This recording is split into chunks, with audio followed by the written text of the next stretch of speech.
Lembaga Skala Data Indonesia atau SDI merilis hasil survei terbaru mereka seputar Pilpres 2024.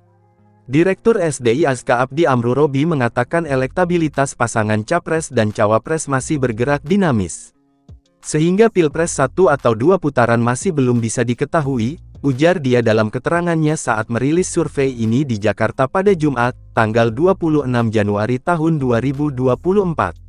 Adapun hasil survei menunjukkan pasangan calon presiden dan wakil presiden Prabowo Subianto, Gibran Rakabuming Raka mendapat elektabilitas tertinggi yaitu 45,7%. Sedangkan di urutan kedua, pasangan Anies Baswedan, Muhaimin Iskandar dengan perolehan 27,6% dan di urutan ketiga adalah pasangan Ganjar Pranowo, Mahfud MD dengan elektabilitas 16,9%. Sementara Undecited Voters menurut Aska mencapai 9,8%. Meski demikian, pemilih swing voters pemilih yang masih dapat berubah pilihan, sebesar 19,6%. Sehingga, dengan demikian, suara swing voters dan undecited voters sangat menentukan arah Pilpres ke depan, ujarnya. Ia menuturkan, kemungkinan Pilpres akan digelar 1 atau 2 putaran, salah satu variabel yang penting yakni arah suara swing voters dan undecited voters ke depan.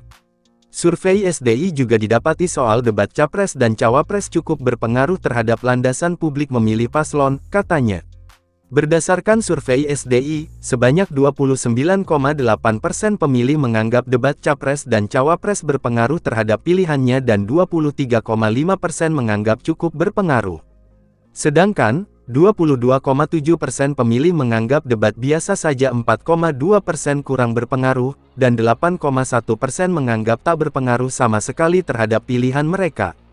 Survei ini dilakukan dengan metode kuantitatif yang diselenggarakan pada 13–21 Januari tahun 2024. Aska mengatakan survei dilakukan dengan sampel 1.240 orang dengan teknik sampling multi-stage random sampling yang tersebar di 34 provinsi di Indonesia.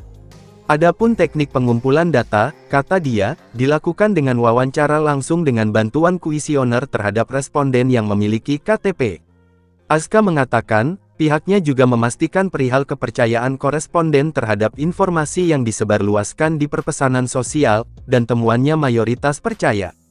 Masyarakat Indonesia bergantung pada media sosial untuk mencari informasi terutama tentang politik dan kepemiluan, ujarnya. Dalam menjalani survei, SDI kata Aska, juga bertanya ke koresponden soal isu politik.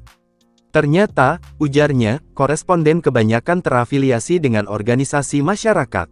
Mayoritas menjelaskan dirinya terafiliasi dengan Nahdlatul Ulama, Muhammadiyah, dan ormas lainnya, katanya.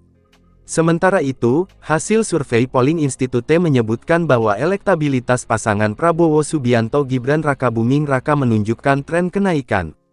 Peneliti Polling Institute Kennedy Muslim mengatakan bahwa tren kenaikan elektabilitas tersebut terlihat dari survei pada bulan Desember tahun 2023 di angka 46,1%, kemudian pada bulan Januari tahun 2024 menjadi 48,7%.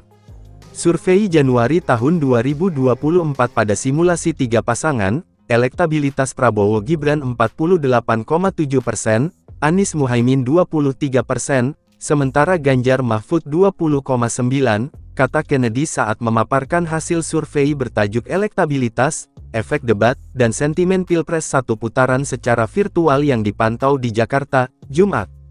Adapun media asal Inggris The Economist mengeluarkan hasil pantauan tracking beberapa survei elektabilitas calon presiden RI di Pilpres 2024 mendatang.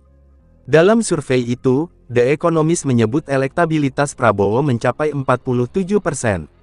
Ini merupakan ralat dari media tersebut yang sebelumnya mencatat elektabilitas Prabowo mencapai 50%. Catatan editor, hasil pantauan ini telah diperbarui untuk mengeluarkan hasil polling yang dianggap tidak bisa diandalkan, tulis media ini dalam laman mereka yang dipantau hari ini. Adapun di peringkat kedua, Ganjar mendapat elektabilitas 24%, dan Anies juga mendapat elektabilitas 24%.